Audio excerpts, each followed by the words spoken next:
जगद्गुरू रामानंदाचार्य नरेंद्राचार्य महाराज यांचा एकेरी शब्दात उल्लेख केल्याप्रकरणी मुंबईत संताप उसळलाय। जगद्गुरू नरेंद्राचार्यजी महाराज यांच्या भक्तगणांनी मुंबईतील चेतना कॉलेज, खेरवाडी, बांद्रा पूर्व येथे जोरदार निषेध आंदोलन केले। यावेळी संतप्त भक्तगणांनी घोषणाबाजी करत मुंबई उपनगर जिल्हाधिकाऱ्यांना निवेदन देत कारवाईची मागणी केली आहे। वडेट्टीवार माफी मागो असे फलक झळकवत हजारो भक्तगणांनी यावेळी तीव्र संताप व्यक्त केलाय।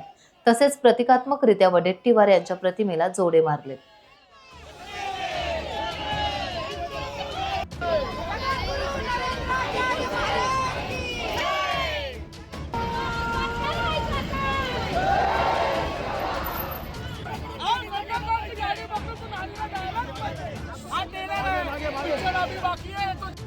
के बारे में विजय वडेट्टीवार को माफी मांगनी पड़ेगी और नहीं माफी मांगी तो उसके क्या परिणाम होंगे उसके भुगतने के लिए उनको तैयार रहना। लोकांसाठी रोजगार, लोकांसाठी दारू सोडण्यासाठी, व्यसन सोडण्यासाठी अन्य सर्व काही जे त्याने केले, सर्वांना आपले त्यांचे परिवारमध्ये 1 लाखपेक्षा जास्त लोक आहेत। त्यांच्याबद्दल जे काही अपशब्द काढले कोणी ते अपशब्द सहन करणार नाही। जोपर्यंत विजय वडेट्टीवार माफी मागत नाही तोपर्यंत आम्ही त्याने सोडणार नाही।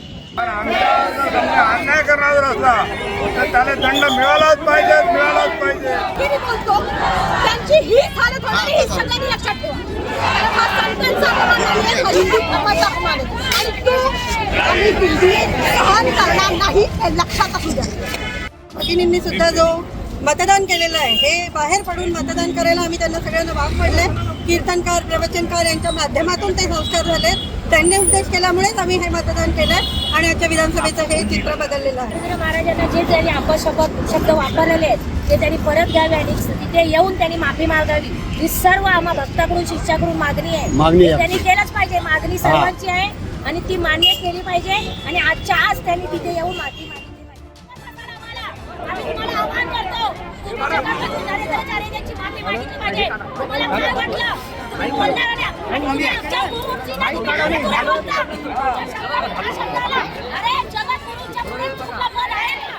या ठिकाणी आपली जी काय प्रोसेस होती ती आपण जिल्हाधिकारी साहेबांसमोर केलेली आहे आणि त्याप्रमाणे आता ते कार्यवाहीला लागणार आहेत। आणि या ठिकाणी आपल्या सोबत आपले लाडके आमदार, सन्माननीय मंत्री साहेब आपले लोढा साहेब आले आणि त्यांच्या सहकार्यामुळेच आपण हे जे काही आपला निषेध आहे ते आपण यशस्वीपणे पार केलेला आहे। आता याच्या पुढे आपण सर्वांनी आपापल्या घरी किंवा आपापल्या कामावर जायचं। आपलं जे काही आपलं हे आंदोलन होतं, निषेध आंदोलन, हे आपलं यशस्वी झालेलं आहे आणि आताच माऊलींसोबत त्यांचं बोलणं देखील झालं। टाइम्स डिजिटलला लाईक करा, सबस्क्राईब करा, शेअर करा आणि बेल आयकॉन दाबायला विसरू नका। पाहत रहा टाइम्स डिजिटल।